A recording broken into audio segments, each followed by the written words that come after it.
দীর্ঘ কয়েকটা দিন পরে বাসা থেকে বের হলাম। যে কথাটা বলতে চাই, শারীরিক অবস্থা খুব একটা ভালো না। এই যে এই সাইড পুরোটাই আর কি গেছে, মানে সেই ব্যথা, হাঁটতেও পারতেছি না।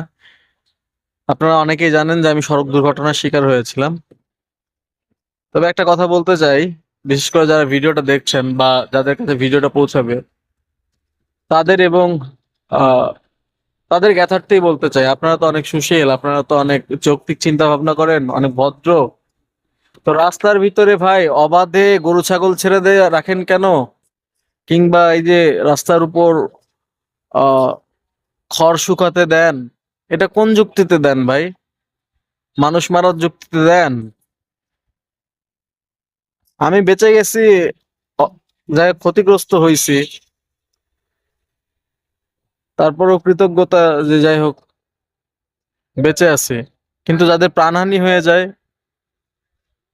শোনেন, এই রাস্তার ভিতরে খড় শুকানো দেওয়া, গরু ছাগল ছেড়ে দেওয়া, এগুলো আসলে কোন ভদ্রতার ভিতরে পড়ে, কোন যুক্তির ভিতরে পড়ে আমি জানি না ভাই। আমার এই ছোট মাথায় ক্যাচ করে না এটা। আপনাদের যদি ক্যাচ করে আমাকে একটু দয়া করে জানাবেন। আর যদি মনে করেন না মানুষের জন্য মরণ ফাঁদ বানিয়ে রাখেন, তাহলে আর কি করা যায়? আপনাদের সুবুদ্ধির উদয় হওয়া ছাড়া বা এই কথা বলা ছাড়া তো আর কোনো ওয়ে নাই, তাই নয় কি? মানুষ হন, মানুষ হওয়ার চেষ্টা করুন, এতটুকুই বল।